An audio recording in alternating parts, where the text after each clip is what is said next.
Great, something very meaningful we have planned today. I think this is something that has been in demand for a very long time, and I think very rightfully so.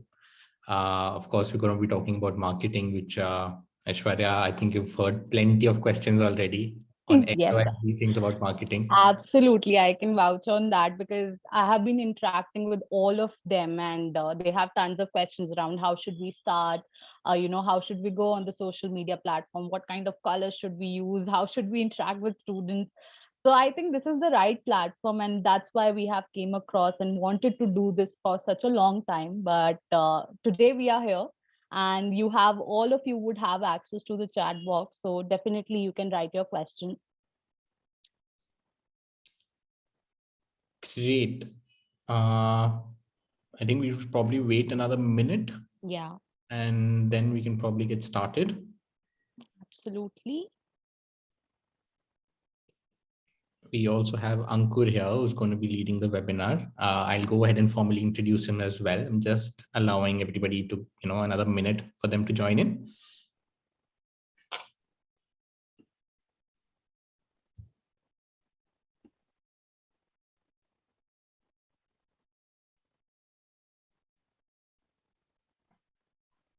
Well, I can see a lot of familiar names here. Yes. That's great to see. They are so excited for this session. Great. So what I'll do is, while people are joining in, I'll quickly just go ahead, introduce Ankur in the meantime, and then just hand it over and we can get started. So of course, we're going to be talking about digital marketing today and just, how you can use these strategies, all these tips and tricks towards your own venture, no matter what kind of venture you're running in the education space and so on and so forth. So Ankur is a new age conventional marketer, and he's got an inherent drive to create, set up and implement ideas from scratch. Over the last decade, he has skilled himself in event management, corporate communications, branding, advertising, market research, sales enablement, and process automation as well. If not a marketer, Ankur would have definitely been a journalist or an educator, and that's why he is here with us as well at a tech company. I think that love is being met. And of course, he's got a sheer love of conversation and lateral thinking. Thank you so much, Ankur, for joining us, and I will hand it over to you. Thank you, Raghav. Thanks a lot. Thanks, Aishwarya, for such a nice introduction. I never knew about myself, so thank you for that.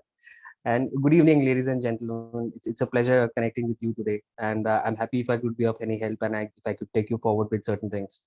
And just to begin with, just setting a context, right? So we'll talk about digital marketing. So talking about digital marketing, what digital marketing essentially has done is made advertising and marketing very easy for common people like you and me. We need not have deep pockets so that we can advertise on different mediums. Earlier, there used to be just newspapers and magazines and whatnot. Maybe hoardings and some branding in the buses as well. The entire concept of digital marketing, this has democratized the entire function, and it is so easy for now all of us to begin our journey. It doesn't matter how small or big our organizations are. If we have the zeal, we can just do it, right? So just to begin with, let me just share my screen and then we can begin. Let me know if my screen is visible to all. Yes, Ankur, we can. Perfect. So first things first. So this is an overview. These are the things what we are going to cover in totality. So I'll just give you a brief snapshot. What digital marketing is, how do we understand the simplest of definition so that we can actually practice it in our daily lives for our organizations. What are the most important C's of digital marketing? There are 7 C's of marketing. You can have 8 or 9 C going down the line. It comes and goes like that, just like that. What are the main perspectives behind marketing, and what are the things which you should be totally holding on when you start your marketing activities? The backbone of marketing, if I could say, segmentation, targeting, and positioning. If you can nail this section, you have nailed it, everything, because everything else is just a part of automation in the processes which we are going to set for organizations. How we are going to hire people who are going to do this for us. Even if you don't want to hire people, if we have got kids at our home and they are pretty much good at it, social media and all the marketing strategies, because this comes naturally for them, we can do it that way as well. What inbound marketing is in totality, how inbound marketing works, buyer's journey and sales funnel, the most important part, because if you're not able to identify which prospect or which customer is at which stage, whether they are evaluating your options or they're just looking for some solution to their problems. Half the job is already done. And then finally, elements of digital marketing. What are the different channels where we are going to work and implement our strategies wherever we're working on? Right. So beginning with the first one. So what is digital marketing? And essentially, if anybody asks me what digital marketing is any form of marketing which you are implementing in a digital medium. As simple as that. Whatever strategies we are thinking of, whatever we are implementing as of now, if you see conventional marketing tactics, you want to advertise, you want to reach out, you want to go for a press release so that more and more people can know you. Everything we do to reach out to people, which enable our sales team to make sales, is a part of digital marketing. Any marketing effort in a digital media, as simple as that. But yes, of course, if you want to complicate things, there is a HubSpot always. There are always lots and lots of blogs and big hotshot research organizations. The big fours you'll get to see. They'll make everything to ensure that you get confused about what digital marketing is. This is just one example. This is a definition from HubSpot. Digital marketing encompasses all marketing efforts that use an electronic device or the internet. Business leverage digital channels such as search engines, social media, email, and other websites to connect with current and prospective customers. Great definition. But what do we get to take from this definition? Virtually nothing, because I don't know about how search engines are going to be used, how social media is going to be used, and how do I engage people using email activities, right? So that is why the more simple it is, better for us to understand that. Right. So moving forward to the next one. 7 C's of marketing. Now, what are the 7 C's of marketing? We are going with the very basics and very basic understanding of what are the different things which are involved around the marketing efforts and how do you measure those things. So first things said first, content is the king. Yes, of course, content is the king. It was king. It will always remain king. People interact with what we write, what we present, because people have that pattern of consuming that sort of a content. Just one example I give you. There are some people who like content in the form of listicles. There's some people who like in very short and crisp format, right? News Bites is one of the apps where they just share headlines of the articles and then just to understand what things are working. There's some people who like to read long essays. There's some people who can interact only with videos. There's some people who would want to interact with infographic. That is why Pinterest is there, right? To understand your problems, you search for problems and then you deep dive into it. So content has different manifestations. It totally depends upon us, what our target group requires, and which are the channels where these people are present. We need to create content based on that and then reach out to them, right? So they know that we are present. How do they know? Because of these content pieces which are available at different places. You might have heard about Mindler. If you search Mindler, you'll get all the advertising for Mindler. You get all the organic results for Mindler as well. But it could be a chance somebody who is going through your story and they read about Mindler. Okay, this is something what company is doing. That's a piece of content, right? Covering Mindler as a whole. They give you a backlink. You click on the backlink, you land on our page. So that's how content works. It has different manifestations, totally depends upon your situation, your market, which are the audience you are catering to. And then you get to decide what are the content buckets I need to create. We'll come up with the content in the later stages again, when we will try to understand what are the different things and what are the different content buckets and how we can create it. Right, perfect. So second and most important thing, I will not say second, but yes, content and customer go hand in hand. Customer again is a very important part. Right, so customer is the king, as they have been saying. Yes, customer is the king, because whatever we do, it is to entice response from that, from those very same set of people, that okay, these are the people who are coming for me. So customers again very important. I'll not go to conversation, I'll go to communication first. Now it is very important for us to communicate what we are trying to sell, and sell not in the sense it could be a hardcore sales pitch, but for people to understand and relate to my product, that okay, this is the product which I am selling and this is how I'm explaining it. So communication is one way, conversation is always two. So the content you are creating should not be a one-way communication. Okay, I have done it, this is what you need to do, and get done with it. Conversation, when you give equal chance to the people to interact with us. And this is where own media comes into picture. All these Facebooks and Twitters and YouTube, all the channels where we actually disperse our content, we give them a chance to reply to us, engage with us. Now it helps us two ways. Whether they like the content piece which we have created, whether they don't like the content piece which we have created, but at the same time, it is giving you an avenue to interact with the conversation and interact with the customer and initiate a conversation. And more conversations we make, it is very important. More conversations we make, we get more business, we get more customers, because ultimately you need to convince people to buy your product and you cannot force your product to somebody. So that is why communication and conversation both have their merits and both are very important. Now, next comes our channel. Now, essentially, when I'm talking about channel, I'm talking about channels of distribution. Where are we distributing your content? It's one thing to create a blog on your website, but who is reading it? Do we have organic traction on a website? Right? So channel comes into picture, and channel is very important. You need to identify where your target audience is. For example, I could be dealing with children from class 8 to class 10, right? And I want them to know about my product, that I am willing to work with them when it comes to counseling and giving them assessments and actually identifying what are the things they should work on. Now, again, you cannot go out and select channels arbitrarily because your competitor is also doing. You should not go for Facebook there if you're trying to interact with these people there. Go for Instagram, go for Snapchat, go for those platforms where our actual audience are visible and they are utilizing that problem. And that is where you distribute your content. And then they get to discover you. Because again, discoverability and searchability are of prime essence for any marketing activity which you may take. Consistency of communication, yes, very important. It cannot happen that once you're posting on Monday and next you're posting on any arbitrary day and there is no calendar, no set schedule. Because you want people to be waiting for your content. You want people to be waiting for you to communicate with them and present with them some information, some facts. And that is where consistency comes. And that is why for any content creation, you need to set up your table, entire timetable for entire week, not timetable exactly, I could see a scheduler or a calendar. You need a calendar for that so that you can time your content, what kind of content is going on. Mondays, Wednesday, I'll go for a witty content. Friday, I can go for informational. Monday, it will be a more motivational kind of thing. You can keep on reinventing and playing around with different options till the time you hit the bullseye. Okay, this is the combination which is working best for me. That's consistency of communication. It gives you that.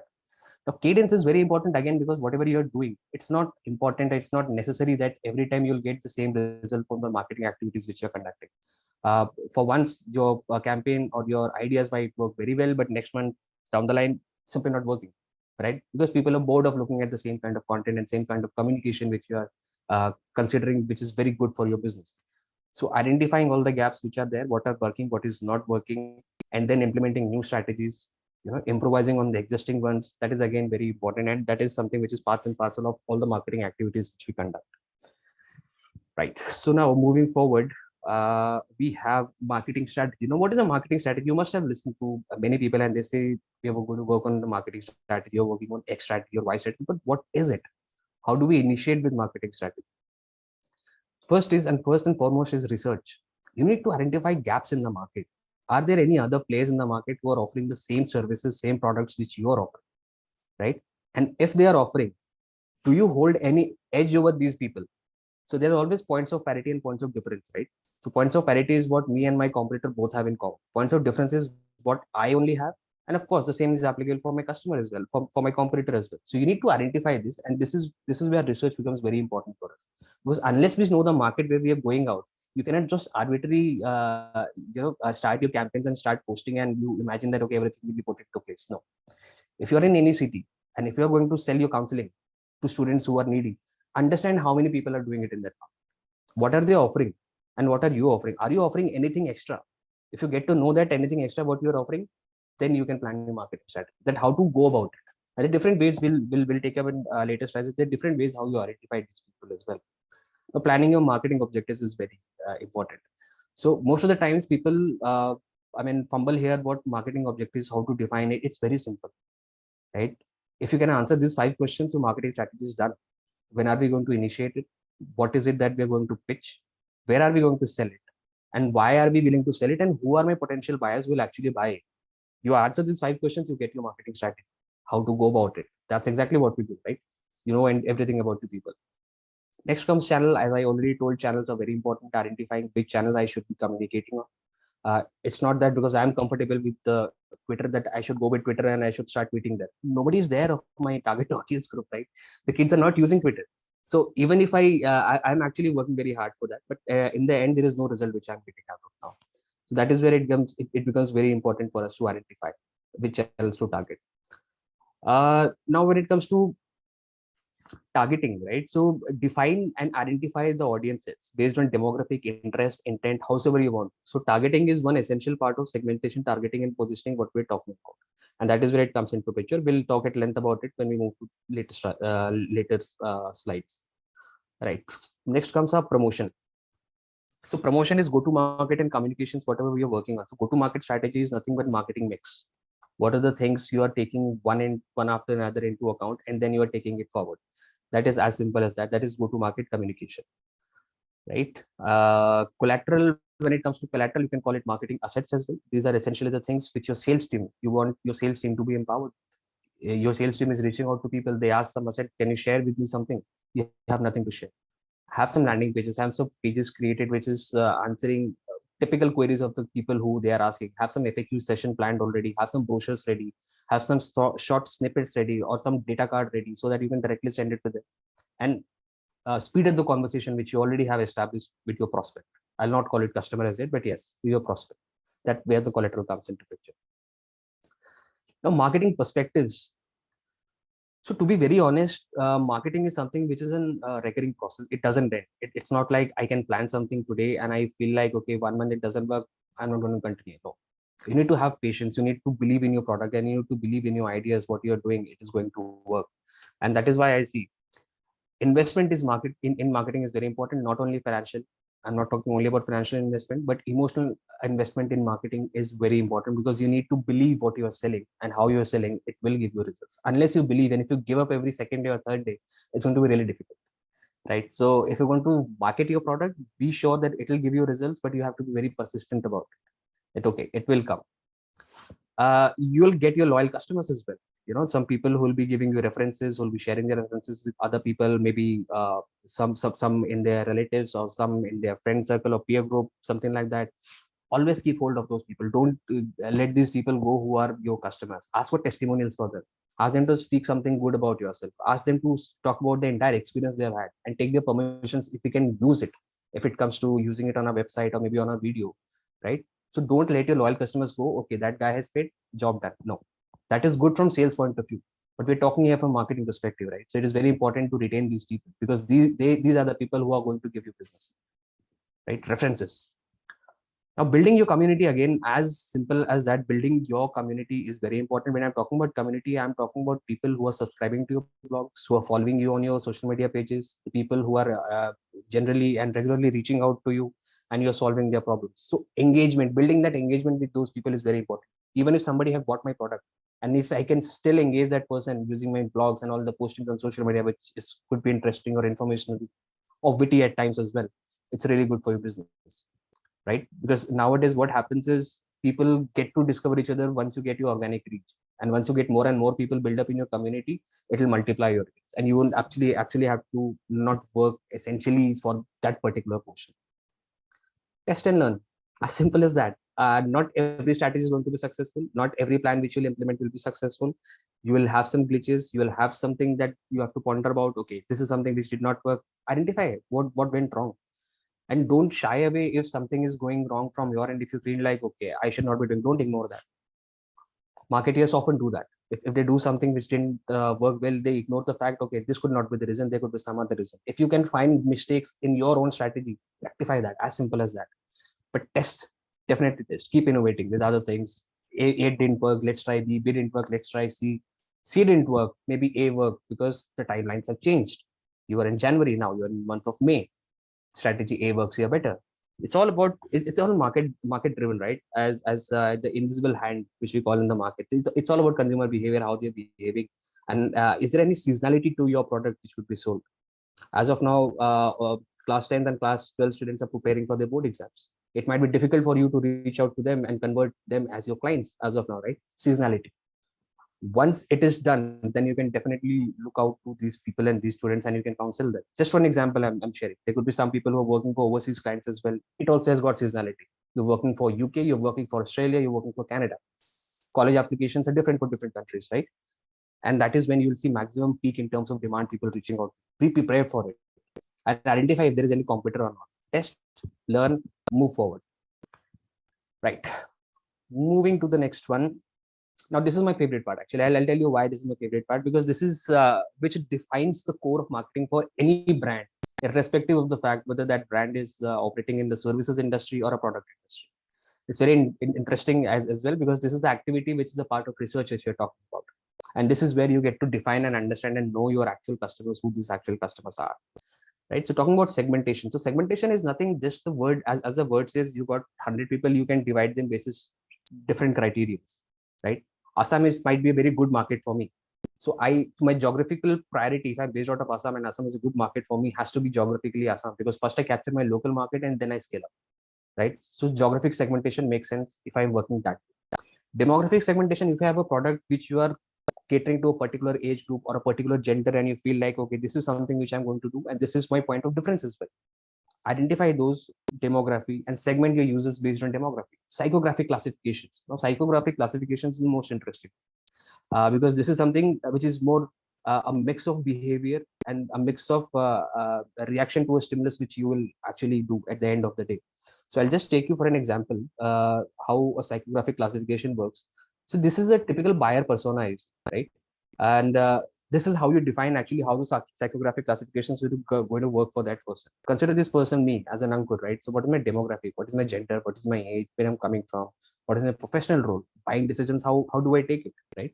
But there are three kind of personalities based on behavior which segment fraud taught us about: ego and superego. What is my do I fall into the category of id? If yes, then yes, of course, I'm an impulsive buyer. I'm irrational.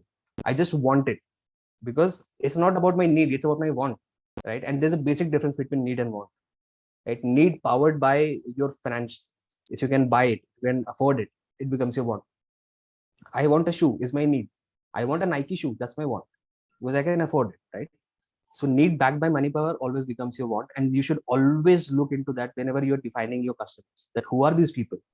Can they afford it, or do I just need to push my product? So that will give you a more clarity. Resources and influences, my peer group. How am I influenced? Ankur, sorry to interrupt, but people are just saying it's going a little too fast. If you could just slow it down a little bit, I think. Okay, sure. Absolutely. I know lots of content. We can all see the excitement. No, that's absolutely fine. So we're talking about resources and influences. So resources and influences are, again, this is me as an individual. How do I get influence? Is there any peer group which is working for me? Are there any particular resources in the sense it could be different? How do I make my decisions specific? Do I read a lot, or do I talk to people and then make my decisions, or do I evaluate a lot? I'm spending a lot of time when it comes to research. So resources and influences based on that, and this is just an individual basis criteria. Now, this is one of the basics of account based marketing, when you are treating every customer or every client as a single account, and then you are changing and customizing all your communication basis that. So what are my values and goals? Now, again, we talked about ego and superego, right? So people who are with superego, who fall into that personality trait, basically, values and goals play a very important role in their lives, right? So it's not only about what I am getting or what I should be getting or what you are selling, but it's also about why couldn't you do it that way? It should have been pitched that way. This product would have worked better if it could have been done this way, right? So these are the people who are most driven by values and goals. Not that id and ego are not. Yes, we all are driven by values and goals. Just that there's a basic difference between all of us. How do we follow it? What are the challenges which I face when I'm going for a buy? I definitely don't face any challenges when I'm buying a commodity. It always happens whenever I'm buying a brand, because with brand comes added benefits and added values, and that is where challenges come into picture. So how do I react as a single person? And this doesn't have, you won't get this data all alone, just browsing and scraping their Facebook and LinkedIn profiles. So you will have to establish communication with them, talk to them, and then you'll get to understand, okay, exactly, these are the things. You're definitely not going to ask them directly that what are the challenges you're facing while you're making a buying decision. Over the talks, you get to decipher that, okay, this is what he meant, and this is the criteria, and this is the category where this person is actually lying. So this is about psychographic classification, if I could tell you a brief about. And last but not the least, behavioral. Of course, it's behavioral, right? So it could be impulsive buyers, could be buyers who research for maybe 3 months or 4 months, and at the end, they simply won't buy it. And there's some people who will buy your product just within 2 days. So there are different kinds of people. So our goal is to segregate these people, segment these people. I'll not call you people now, let us call them prospect, because these are the people who will be reaching out to me as a result of my inbound marketing. So we'll call segmenting our prospects, segmenting our leads, segmenting our customers, also we work. Segmentation, 4 types of segmentation. You can have a mix and match of all 4 at one point of time. You can just go with one. Totally depends upon you how you can go, how do you want to go about it. Now the second most important thing is, again, targeting. Once your segmentation is done, you need to target your segments, but then how are you going to target your segments? As again, you can see there are 4 different kinds of targeting which we have: undifferentiated, differentiated, concentrated, and micro marketing. Undifferentiated is something which I am also offering and my competitors are already offering, and there are a lot of competitors in the market. I am just one more product in the market. That becomes undifferentiated targeting, that you are also reaching out to the same set of people which your competitors have been reaching out to without any difference, any added any value addition to your product. That becomes undifferentiated market for me when I'm targeting these people. Differentiated it when I have my point of difference with the existing competitors which are already there in the market, right? Just for example, I'll give you an example. We all have heard about 99acres.com, housing.com, and magicbricks.com, right? You know who is a differentiator here? Nobroker.com. What is the differentiation that they're providing? They don't charge any brokerage, and it's direct connect between owners and all. Other platforms, you can have directly connected with owners and you can connect via brokers as well. Nobroker.com, they just don't entertain brokers there. That is the differentiated product which they've offered in the market, right? So every product which comes into the market, you'll always find that people are branding and promoting a particular aspect of that product. Oh, this is great. This is wonderful. That's the differentiation they want you to see, that we are different from them. This is an added thing they did not have, right? Now, differentiated segments. Now we're done with now concentrated segment. It's a very small market. You know, everybody is not going to buy this product. Concentrated marketing is always related to a very small marketplace where your competitors are always there. You are also there, but you are targeting these people because these people are not a part of overall market. It's just like a set theory when you have set A, set B, and these people are between set A and set B, just like we use in Venn diagram. This is a concentrated form of marketing. Right? How you're reaching out to those people. I want to reach out to people in Assam, that's fine. I want to reach out to people in Assam in Guwahati, that's fine.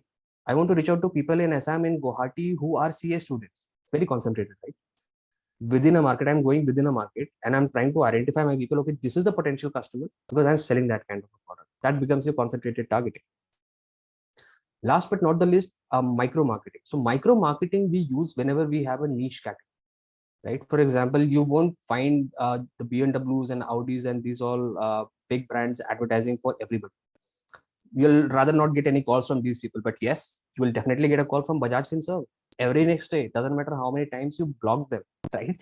So because they are very undifferentiated and they're reaching out to everybody, but these people do not. They know who their customers are. They're targeting HNIs, right? If you're not high net worth individual, they are definitely not going to reach out. For that matter, of course, they're definitely not going to reach out to me. Right, so that's micro marketing when the niche is already involved in the market and when you have absolute knowledge about the people and absolute knowledge whether they can afford it or not, or whether this product is for them or not. That becomes your niche marketing, which is micro marketing again. Right, so there are 2 things we are done till now. We have segmented the prospects and now we are targeted the segments using these factors, how we can do it. Now, last but not the least, the most important part I would rather say is positioning. Now, positioning is not something what you do to the product. Positioning is something which you do to the minds of the customers, how they perceive your product. And that is very important because I'll just give you some examples. Eat healthy, think better. What is the first thing that comes into you? Okay, no worries. I'll just tell you. Eat healthy, think better, Britannia. Right? Because they have positioned themselves such that you know that, okay, स्वस्थ खाता है तन मन जगाता है, Britannia. Right? Just do it. It's always Nike. Impossible is nothing. You know it's Adidas, right? Dane dane mein kesar ka swad. You know it's Vimal Ilaichi. This is the positioning which I'm talking about. It is not what you're doing to the product. It is what you're doing to the minds of your customers or your prospects, however you call it. That is positioning. You own that space and you make sure that there is nobody who can come out in that space. Even if your product is undifferentiated, you create a position so that people believe in you, that for what you're saying. Right? Just the way that thanda matlab Coca-Cola doesn't mean that Pepsi was not thanda, it was not cold. No, we can have Pepsi chilled as well, but that is a position they have, right? Whenever you want, when you're thirsty and you want to drink something, go for Coca-Cola. That is strong, such a strong role positioning plays in the market. It is very important to work in this section. Now, what positioning is exactly? Now we got to know taglines. Okay, yes, taglines essentially they do define positioning, but there are a lot of work which we need to do the back end as well, right? About your product, what is it? What kind of product is? What is the target segment that you have already decided for that? What is the market category? right? It's a regulated market, it's an unregulated market, or it's a market where everybody is pouring in and nobody has absolute idea about what they are doing and working in that. What are the alternatives available? Do they have any alternatives? Right? So it is very important to understand that the substitutes and alternatives are the most dangerous for any brand and any product. So you have to work for it and understand. And this again is a part of, as I was talking about market research. You need to understand, are there alternatives? Think deep, think like anything, wear different hats, think from black hat's point of view, think from white hat's point of view, but understand. Okay. And if you get to understand, okay, these are the alternatives, you will have a better positioning line, because you definitely don't want to repeat something which somebody else has already done. You want to own space in the minds of the customers, and that is where this comes very important. Differentiator, points of difference. What am I offering which nobody else is offering in the market, right? Just for example, if it comes to Mindler, I'll tell you the assessment which we are offering, the 5-dimensional career assessment which we offer, which is 97% accurate. It is a patented product. Nobody is offering the depth of which we are offering. This is our differentiator, which we keep on harping, and which we keep on talking to people whenever we interact with them. Because till date, there has been nobody. Yes, there are other players in the market, but they're not providing the depth and in length what we are doing and providing with our assessment reports. Last but not the least, what is the end result? What will it give you? Right? If you are counseling a student, what is the end result for the student? Student is happy. The student knows about what career he or she should pick up. There is clarity of mind, and that's your win, right? And that is the benefit which you need to convey at the end. And these all things make sense when you start creating ad copies, or start working on your blogs, or start creating or working all those creatives to be posted on your social media. This all makes sense there. Everything will fall into its place, right? So there are three things which we have done. We have segmented the prospects, we have targeted the segments, and we have positioned our product, right? The three most important, the backbone of any marketing activity, any marketing campaign or plan: segmentation, targeting, and positioning. Right. So now moving to the next one. So we're talking about inbound marketing. Now, inbound marketing is nothing when you are creating a pull from the market. There are two ways of doing it, right? And I'm sure all of us have been through it, and we all have known this as well. There are a lot of calls which we receive from all these banks, and I was just referring to Bajaj Finance as of now, but I'm sure everybody is receiving this set of calls. There's a loan it's a free loan available to you, just take it. Why should I take it? I don't need it, right? They're pushing it. You don't have that need. I don't have that need, but they're just pushing it. That is outbound marketing. Whenever you are reaching out to people who are not interested in your product, and you're trying to understand if out of 1,000 people even 2 buy, that's a good thing for me. It's a very lengthy process, very hectic process, and it's not efficient at all. Right? What we follow at Mindler, and most of the organizations around the world, they are following, it's an inbound marketing. Now, how does inbound marketing works? You need a website to start with, right? Because you want people to interact with. Just like we create our social media profiles. Now, why do we create our social media profiles? Because we want to be heard. We want people to know about us. We want to interact with people, right? Not that before social media, people were not interacting and not reaching out to each other. No, not like that. But yes, of course, we want to be heard. We want to be searchable. And that is why you need a website. A good website is very important. And inbound marketing starts with the website. Now, what happens? Somebody interacted with your blog, or maybe interacted with some of your posts which you have made on social media, and they reached out to your website. Now, see this part. There's a complete stranger who is coming to your website, and then they're registered on your website. They filled a lead form which you already have on your website, right? So once a visitor converts and they fill a lead form, they are classified as leads. These are the leads which could be prospect for me, which could be customer for me. As of now, I don't, because I have not interacted with them. So between leads and customers comes your sales team.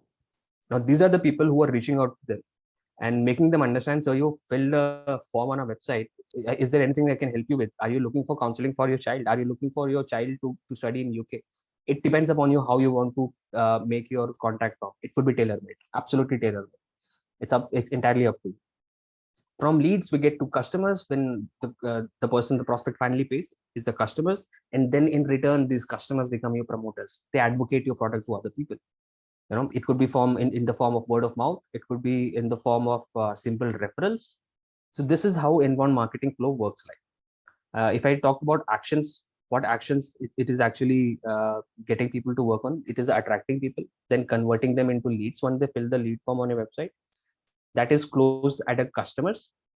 the entire communication gets closed. Okay, that person has become customer, and if that experience is delighted, if you have made that person feel good about your services and how you have interacted with the child or the parent themselves, they inadvertently they will promote you, they will refer you to other people they know, and they will definitely talk about it in a good sense, in a good way. And this is a win-win for any organization, right? Okay, so now moving on to the next one. This is in just continuation of how our inbound marketing flow works, right? So I think it's a funnel. It typical called, you can call it a buyer journey, you can call it a marketing funnel. There are different stages how people interact with you and your assets. You see at the bottom of the screen, all these things, these are all marketing assets or marketing collateral which you need to create for people who are at different stages. Anybody who is in the awareness stage becomes aware of the pain. I need a counselor, right? I need counseling for my child. I need counseling for myself. That is the awareness stage. When you are when you have become aware of your problems, okay, this is something I should look forward to. And how did that person discover you? They discover you're using your website and using your content pieces. Now, what are the typical when somebody is looking for a problem to be solved? What is the first thing and where the first place we go? We go to Google. We go to search engines. Some people might go to Facebook, some people might go to YouTube, but ultimately you are going and putting out your query somewhere. These are the problem. How to outcome? What is the outcome of it? How do I get rid of it?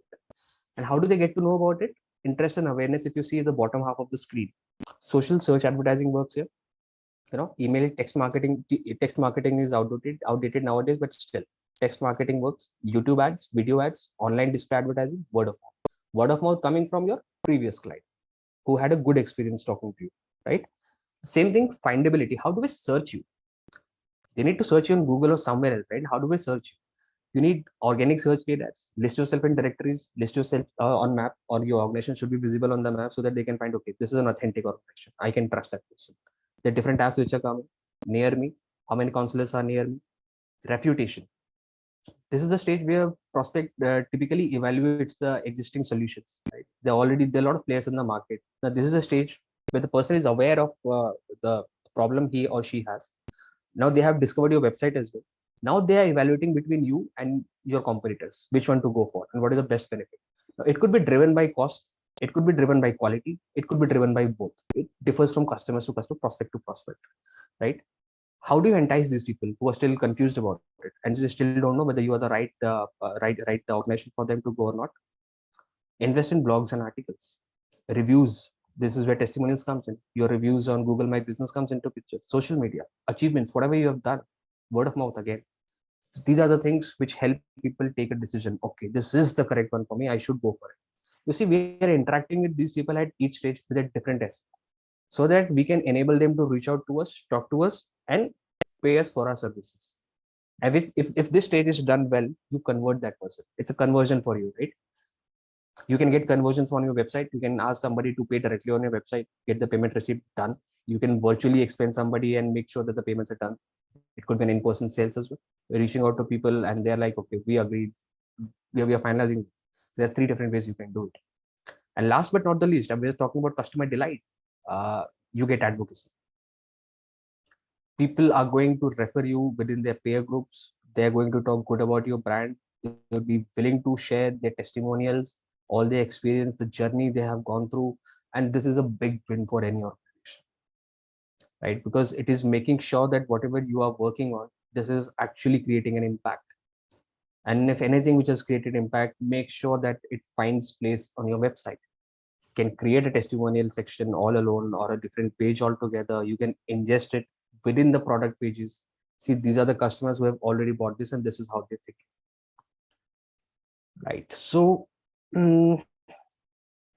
so this is a general, so this is not limited to only the pointers which I have mentioned here. You can go on increasing all the questions and all the journey stages, howsoever you want to engage with your people. You can make it as descriptive as possible, but make sure that it is not subjective in nature. You can objectify all the information which is getting there. So this is just a typical buyer journey, that how do you define which stage people are, what are the questions they are asking, what are the different touch points I can reach out to them, Where is it my opportunity window? Do I need to pitch it to the people who have bad experience with my competitors, or do I need to reach out to a particular school or particular class or particular demography so that might help me? What are the content pieces I might need for that? And special notes if you want to create. So this is just a typical example. Not that it is limited to this. You can keep on adding the questions as detailed as you want to make it. So this is just a template for your reference. Right. So after the marketing funnel, it is very important, like we're discussing about in the inbound marketing flow. Once your lead is already captured in the system, that lead could be, till the time they are converted as customers, they could be identified as prospects, as contacts, marketing qualified lead, sales qualified lead, finally the clients or customer, howsoever we want to call it. Now, what are the prospects? Right? So prospects and lead, there's a thin line of difference between prospects and leads. Lead is something who has filled a form on your website and they have landed on the page because they found you somewhere and they thought like, okay, this is something which can solve my problem. Prospects, who are prospects? They are the individuals who may or may not buy our product, right? So they might have a need, they might have a want. And this is your sales team which identifies, looks like a prospect, not a lead anymore, but looks like a prospect. As soon as lead comes into your system, your sales team interact with these people, they categorize how they can categorize. The contacts and leads are the individual who have filled the lead form, just like the way we discussed. This is a result of inbound marketing. Marketing qualified leads. The marketing qualified leads are any lead which have interacted with my assets. They might have interacted with my email. They might have interacted with my blog and then have filled the form. They might have interacted with any of my social media posts. They might have commented and then they have landed. So they have come here after, not directly and talking about their problem and the solution they require, but they have interacted with some of your assets so that they know it makes sense for them. This is where lead metrics come into picture, where you actually categorize them and you identify, okay, the lead score is quite high for this person, might be a good prospect to sell, right? That is what marketing qualified lead, which marketing passes on to sales, right? Now, what are the sales qualified? Again, it's very different from marketing qualified lead because anything people interact with, my assets, marketing qualified. Sales qualified lead, when sales people reach out to these people, they talk to these people and they get to know, okay, with their, of course, with their individual assessments, this guy has the potential to pay. He'll not pay this month, but maybe next month he'll pay. This becomes your warm lead or a hot lead, whatever you want to call it. That becomes your sales qualified lead. This person will pay, definitely pay. Not sure today or tomorrow, but definitely pay, because this person likes the project. That's called sales qualified lead. And when it comes to IT companies and all, you start working on different sort of solutions, different use cases to provide you. So this is sales qualified lead. And once that person finally pays you, becomes your client or customer. I mean, needless to say, yes. But as soon as they pay you, they become your client, right? So now moving forward, now where to begin with? We talked a lot about segmentation, targeting, positioning, about the inbound marketing flow as well. The basic is website. You need a website, right? Because you want people to interact with you. You want people to reach out to you, and website gives you that interface where there could be a two-way communication as well. Because as soon as they fill the lead, you people can reach out to them, right? It is very important to showcase the values which you hold and why this entire business is set up. The ethos of your organizations. What is the larger problem which you're trying to solve? Everybody is trying to solve one or the other problem, what people are facing as of now. What is the larger problem you are solving for the people as of now? As a societal, what change, what impact it is going to bring out in their lives? That is why website very important, because you can communicate everything at one place. Now, website also helps you create content, not only create, but categorize these content pieces as well, and display content as and when people reach out to you. It's a direct result of pull marketing, right? Today I want to read some blog. I go to their blog. If I find it really good, if I want to buy the product, I fill a lead form. It's an informed decision. So you want to give that space to your people so that they can come and interact with you the way they want. It also defines your information architecture, right? And the navigation for people becomes really important. It's one thing to have a website, and it's one thing to have an informational website where people can actually find the solutions to their problem. If not solutions directly, they should at least get something from them. Okay, this is something I was looking forward to. I can interact. This seems like it is solving my problem. This is how a typical customer reacts, right? As a primary function, if you see, when we talk about digital marketing, it's all about digital footprints. Where are the different places you can track my signature, digital signature? It's very tough nowadays, right? Because the moment you write something something wrong in some of the other platform, you'll immediately get to know, okay, people have discovered that what I have written there. So digital footprints again is very important, and website help you identify this digital footprint, and you can scale it up as much as you want. And it also helps you improve the searchability. You want people to discover yourself, and that is where searchability comes into picture, right? So that is why step one, where do we begin with? We begin with a website. We build a website. Now, it could be any sort of website. You can go for any host. You can go for any plan and any domain. You need to buy a domain name first. You need to get a hosting plan, and then just integrate it.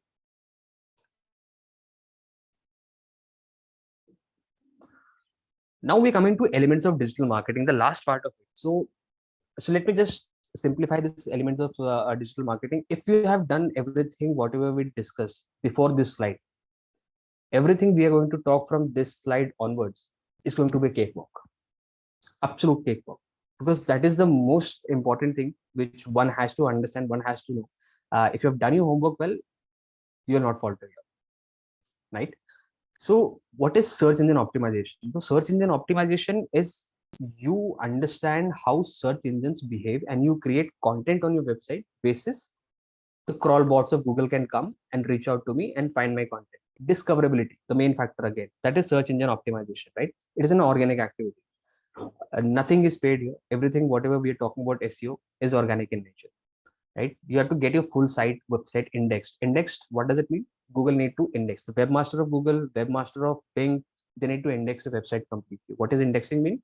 They'll scan your website and they'll find relevant content. Okay, and by the way, these bots, the crawlers of Google and Bing, they don't read the landing pages or the pages which we create as a front end. They read the codes of your website, and that is very meta description, metadata, and meta keywords. Whatever you're using, metadata becomes very important because they are not reading the interface; they are reading the code of your page. Get your pages visible. If your site is indexed, your pages will be visible, and it should, before anybody else, it should be visible to Google, because if it is visible to Google, only then you can reach out to other people, and you can expect that uh, people are going to find. Focus on the right keywords. Keywords again is very important, very important tool for a business like ours. For that matter, any business who is digital as of now, there are always keywords around there. The research on those keywords take time, take weeks, take 2 weeks. Identify those keywords and then create a set of keyword universe. Okay, these are the keywords I need to work on because I want my website to rank on these 100 keywords.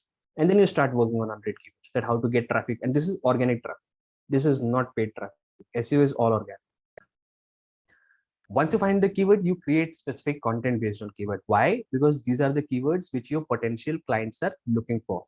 These are the keywords which are the problems your clients are facing, and you create content using those keywords as an answer to their problems, right? So it is very important to understand all the keywords we are talking about here. Keywords are problem statements. These are problems which people are searching, right? How do I book my bus tickets, right?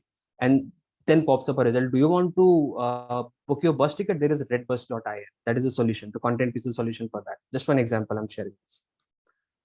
Now, the 3 parts of SEO, on-page SEO is what I talked about. I'll not get into much details because in itself, it's a very long topic. On-page SEO is what you do on the web pages which you are creating, all the metadata and descriptions which you're using in there. Technical SEO is something which your development team takes charge of. There's certain codes which shouldn't be there. There's certain codes which should be there. All the tracking, all the pixels, that is a part of technical SEO, right? Core web vitals, working on that and understanding that. Off-page SEO is simple content distribution. You created a piece of content on your website, be it your product page, be it your blog, be it a video, but people are not coming to my website. What do? I need to create backlinks. I need to create backlinks so that people can reach out to me. And what are the backlinks? I have a nice video and a nice blog on my website, but only 300 people read it. What do? I repurpose that content. I create an infographic. I post it on Pinterest, right? And I give them a link. Okay, this is the link. People can click and come to my website. As soon as people click on the website, they are going to land on your exact same blog or exact same product page which you have linked it. So that is how content distribution works. And that is how SEO works, because SEO becomes very important because you ultimately want yourself to be searchable on the web. If somebody is putting in a query, you should be available there. And not just there. It's no worth being on second and third page of Google. People don't go there. If you don't get your results in first page, at max second page, else they'll change the keyword. Right? Want to bus book, they'll go more detail with the keyword. Want to book a bus from Mumbai to Pune, want to book a bus from Mumbai to Pune in a Volvo. So till the time people don't get relevant answers, they keep on increasing these keywords.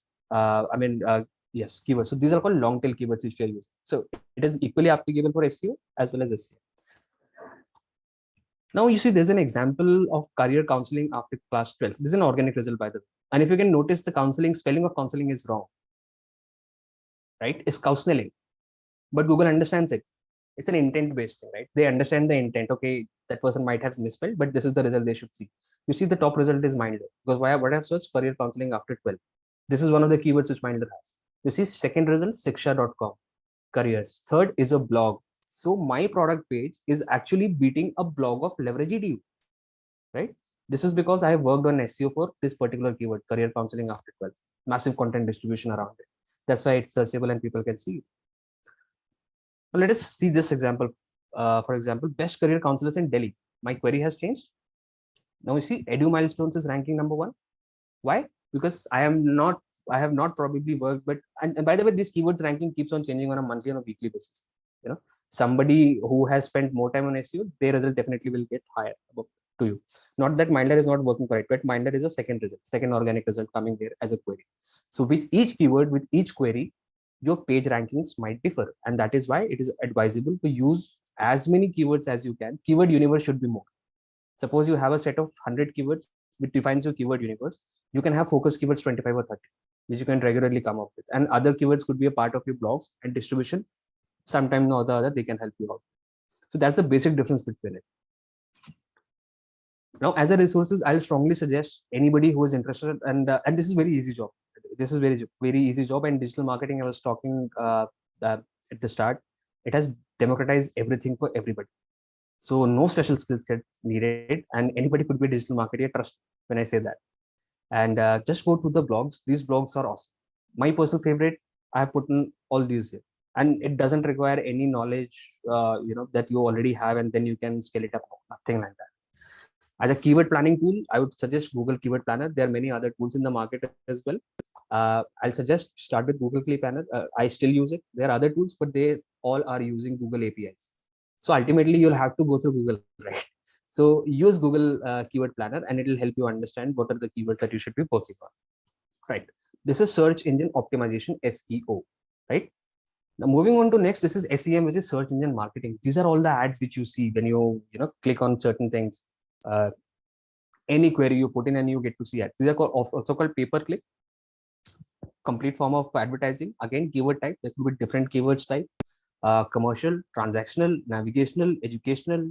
Totally depends how you want to attract people. Educational keywords are typically those who take people to your blog, right? Because you're not trying to pitch your product, you're not trying to sell your product, but you are taking them to a particular blog. All the blogs which I mentioned in the last slide, they all do this. We definitely don't do it because our business is very different. But somebody who's in the business of creating content, they would want people to come to their educational blogs as well. The different kind of matches which we can work on keywords. There could be a broad match, a phrase match, exact match. Exact match means if somebody is typing career counseling after 12, and if you're using it in a paid campaign, if anybody uses anything other than these keywords, your result, your ad will not trend. That is exact match. Phrase match is something, okay, they understand the intent behind it. Even if there is something up and down, if not directly matching, they'll still show you as a result. Broad match, you type, this is the worst match, by the way. It will give you volumes, but not the relevant results. And then of course, negative keywords which you don't want your ads to be triggered on. And you will discover it over the time when you will start your campaign and discover these keywords should not be there. They are not giving me relevant leads at all.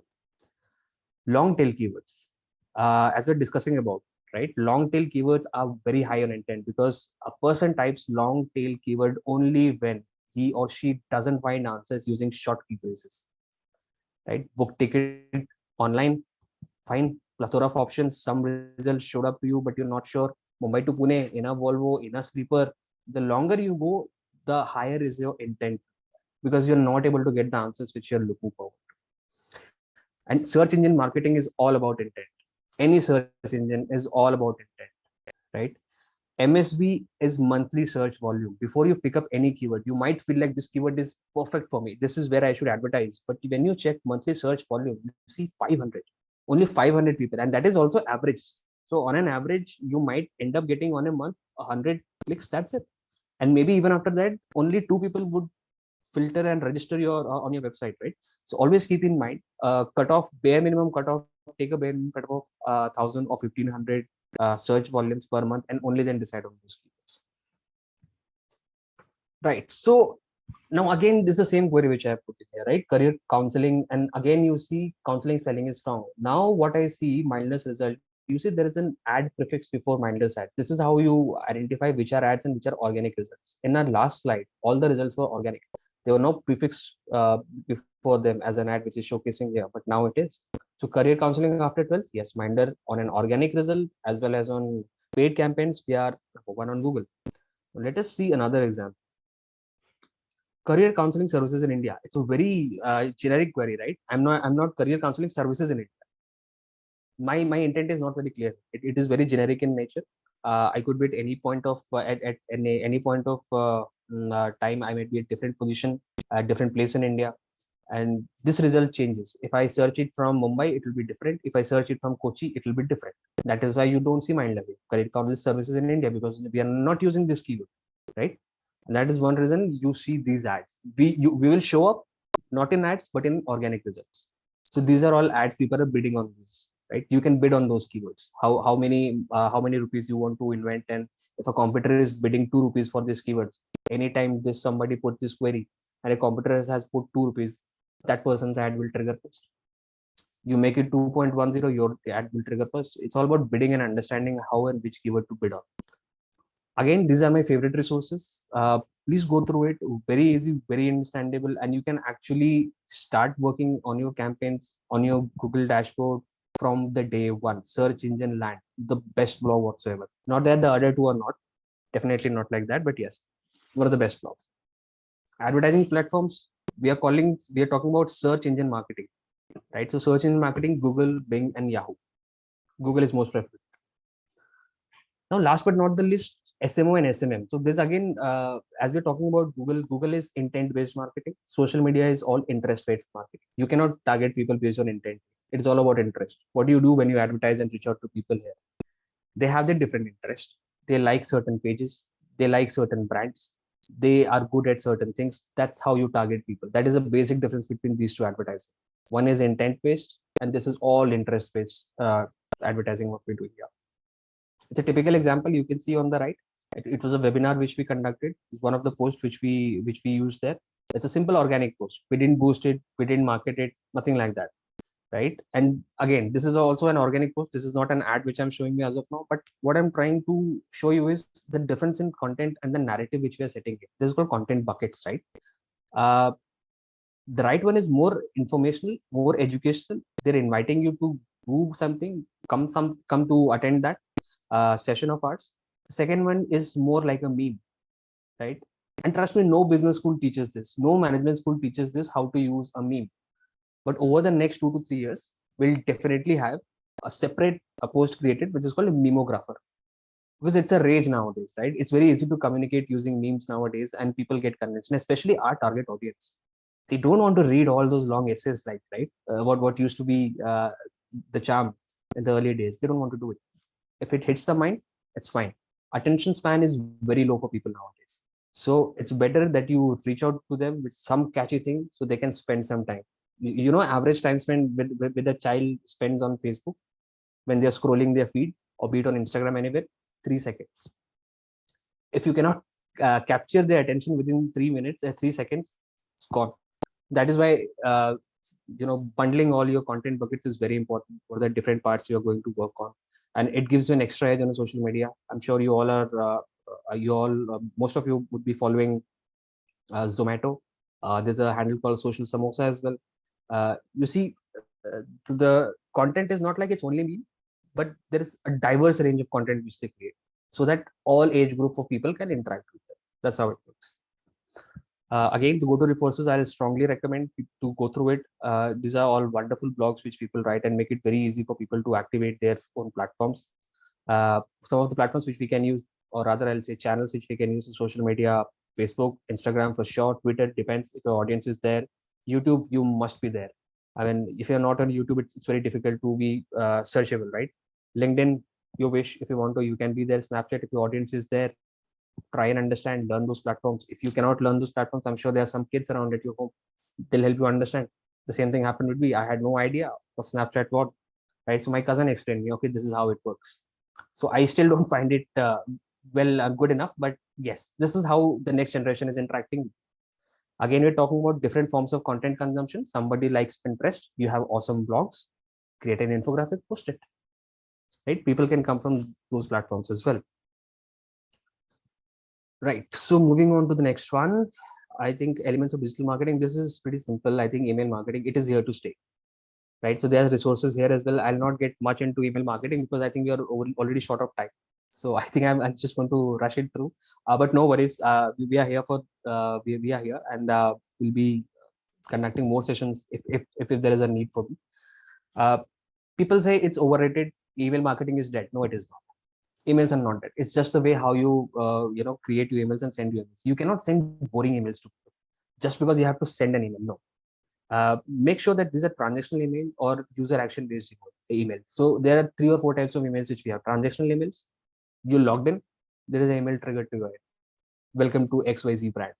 This is your dashboard link, this is your password. That's a transactional.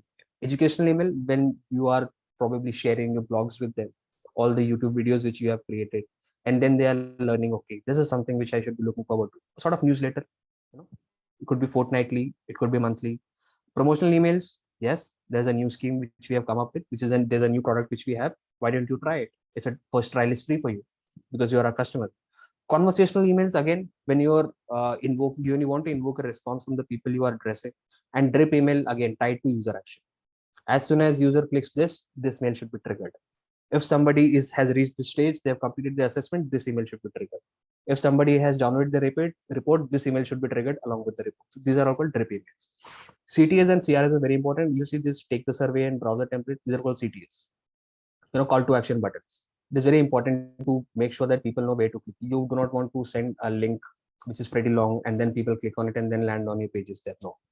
CRAs is compelling reasons to act. Your entire content on the mail should be so people should look forward to replying to you or reaching out to you, right?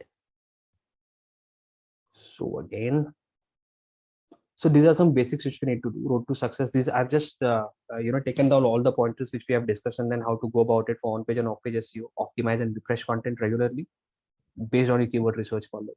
Work on to create strong off-page SEO profile, off-page SEO content distribution. Reach out to numerous other platforms which are available. Leveraging social goes without saying. You need to select your social media platforms which you think might work well because your audience is there. Be very careful when you're selecting these media because you might end up this platform not working for me because that was not researched. Your audience is not there. You can utilize third-party sources, some RSS feeds, so that as soon as you publish something, your article is also published at some other place. This is again to expand your reach, reach out to more people so that people can find you and come back to you. Go with paid traffic. Giving you an example, Facebook's organic reach is dead from 2018. If you don't mix and match Facebook along with your organic and paid, you're not going to reach anywhere. Before 2018, Facebook was a completely different beast. Now it is not. So you have to have a blend of paid as well as organic activities. Social media engagement. So I think there's nothing which I probably need to explain, but yes, different ways how you can do it, right? Calendar is very important and the positioning of yourself is very important. And nowadays you see the war of hashtags. You can own that hashtag because essentially hashtag acts as a directory for your content, not only your content, but if you own some content, if you own that hashtag, nothing like that. Lead generation campaigns, search engine, always intent based when you go to advertising paid campaigns, right? Search engine, intent based campaigns, social media, interest based campaigns. So your targeting options are very different for both of these platforms whenever you're using. So this is what you start with. It's a simple journey of 12 steps, and to get done with these 12 steps, congratulations, you have activated your digital marketing campaign. List down your objectives, all the 5: who, why, what, when. Just answer those questions. Identify your potential customer. Who could it be? Then now these points, these are a part of market research which you're conducting, identifying gaps in the market. Segment your prospects, target those segments, position your product. Create a buyer journey, set up a sales funnel for them. Buyer is here, how the sales is taking it further, right? Identify those different batches and those different stages. Identify channels, again, which we discussed about. We have to use Google, we have to use Facebook, we have to use Instagram. Be very sure about it, because this is something which you cannot roll after later, right? Plain communication narratives and content buckets. Content bucket is what I was trying to explain when it comes to using of memes, using of educational content, maybe some sort of a teaser campaign or some sort of a quiz, something like that. Consistency in communication, very important. Take small steps, as they're called baby steps. Start with the quarter. Don't start plan for an entire year or 6 months. Go for 3 months. Doesn't work, come up with a new plan. Go for next 3 months. Like on cadence, the last part. Analyze results and improvise your plans. Yes, ladies and gentlemen, if you're done with these 12 steps, I can assure that nothing can stop your digital marketing journey. It's as simple as that. And thank you so much for your patience and listening so patiently to me. Any questions if you have, and I think we have actually overshot the time, but yes, any questions, I'm happy to answer. Well, thank you so much, Ankur. That was really fantastic, I would say. And I think it was really refreshing for all of them, because I know a lot of questions were coming to me as well as to Raghav around this, that how we should go, how we should reach the audience maximum. But thank you so much for that. Just there were a few questions, which I wanted to ask to you, but I think you have already answered about the SEO that Ms. Vibha was asking, because her question was that, awareness is something that comes into the mind of the people only when your product is actually visible to the students. Right. So you rightly mentioned that SEO would be one way where organically you can see, or organically their website can be visible on the Google. Are there any other ways that we can look at? See, in a nutshell, if I could say, SEO solves most of our problems, right? Because again, we have to think from Google's point of view or search engine's point of view. Because ultimately, people are searching you either on YouTube or on Google, or maybe some people are searching on Facebook or social media platforms as well. It depends upon what is your target audience and where do you want to reach out. Search engines, any day you have to work on, because you want your content to be discovered. So a lot of things that people don't know about your product, yes, of course they don't know, but that is why we say content discoverability. They discover you. They're searching for something else because you have a related content. This is a suggested result that your content is also there. So this is how it helps. And when I talk about Pinterest as a medium, so I literally love Pinterest. Why? Because I don't have time to go through and read entire articles. Now it is depending which topic I'm reading. I prefer Pinterest. If I get a good infographic, I identify, okay, this looks good and this is explaining the concept very well. Now let me read it. Then I click and then read it. Now, when it comes to something related to artificial intelligence, which I want to read about, I straight away go to Medium. I don't consider any other platform, because then I would not want to have an infographic explaining, because I understand a bit of it. I would want somebody to explain me in detail. So that is why when I say content distribution, the off-page SEO part, it becomes very important. Content I've created earlier days in the conventional marketing forum, people used to have these PR agencies with them, right? Whatever they did good or whatever they did not do good, but there was always a PR agency for distributing the content and news, and still people are doing it. And for us, it is very good that we have got multiple platforms, and there's so many websites. There are millions and millions of websites which you can target. Right. But again, goal of SEO has to be in page number 1. Even if you are on the 10th result of first page, try to be on the first page, because 70% of the traffic stops at first page. Somebody who has made a search. Thanks for that. And very interesting question by Mohit. It is very genuine question. That the consumers, let's say, I'm going to say as consumers to them, because that's how the question come in.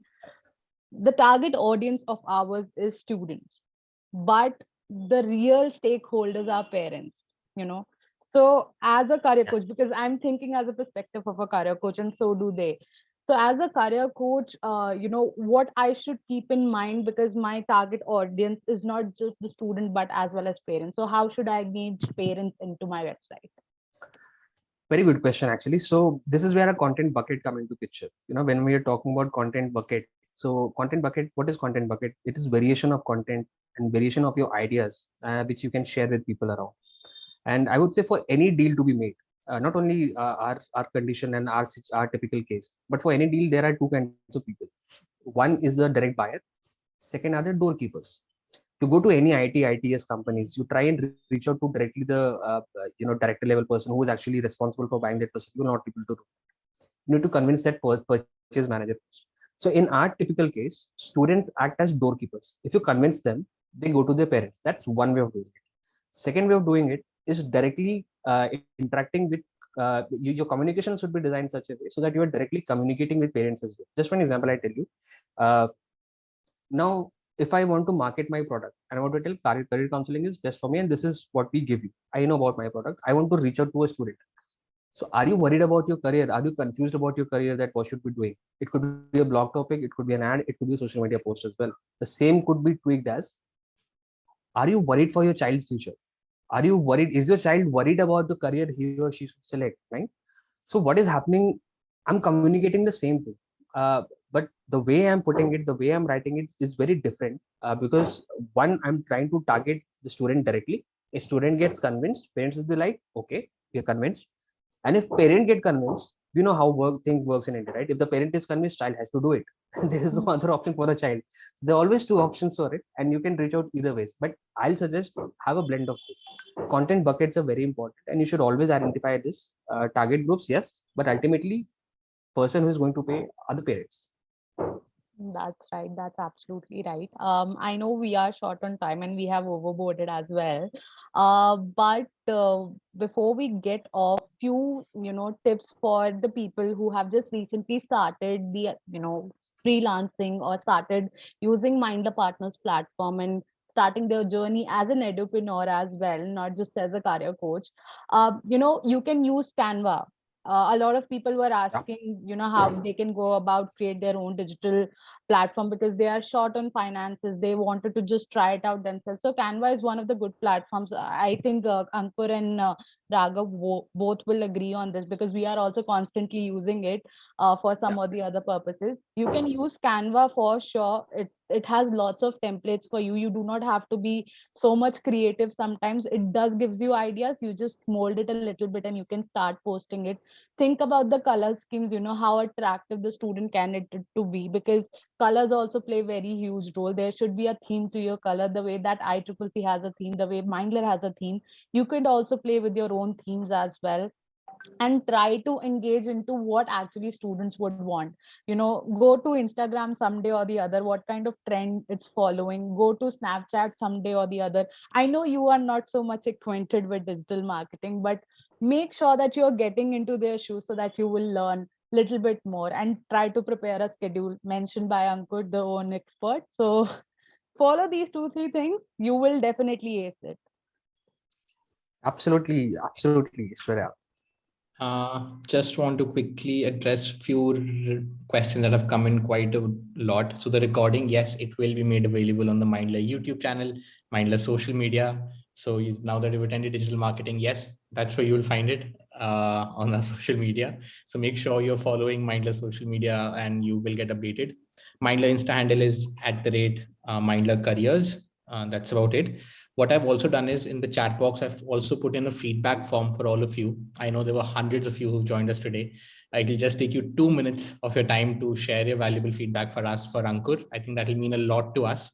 Make sure you fill out the feedback form if you can. Yeah, And that will be great. Just take out 30 seconds, not more than that. It's not so big form I created, so I will say that. But don't worry, it's just not going to take more than 30 seconds. It's very important because we would like to deliver as much as these sessions that makes you more acquainted with how you can make yourself more presentable in digital era. Great, then I think we're good. Thank you so much for staying back an additional 15 minutes. It really means a lot. We are also going to try and maintain that time limit from next time, but we'll update you over your email. Do share that feedback form so that will also allow us to kind of send you further information about future webinars that we host on very relevant topics. The idea is to be able to help you, upskill you, right, in whatever a career coach needs, whatever an edupreneur needs, right, what the students need. So I think that's what the idea is. Think about it that way. So yes, let's stay connected. Please fill out the feedback form and you'll stay updated that way. The recording will be made available on the Mindler YouTube channel very soon, probably in a couple days time, and you can all have access to it.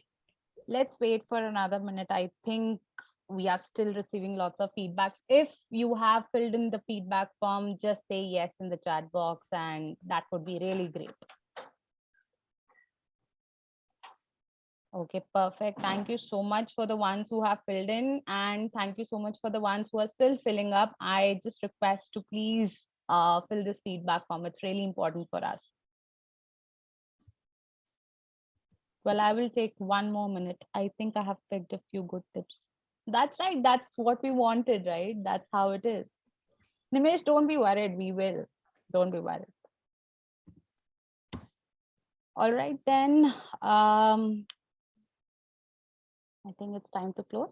Yeah, let's do that. Thank you so much, everybody, for joining in. Thank you so much, Ankur. Thank you, everybody. Brilliant Bye. session. Thank you, Raghav. Thank you, Aishwarya. Thank you, everybody, for being so patient. Bye. Wonderful audience and very good questions. Thank you so much. Bye-bye. Thank you. Take care, guys. Wonderful. Thank you, everybody. Take care. Have a lovely evening and a great weekend. Thank you. Take care. Thank you.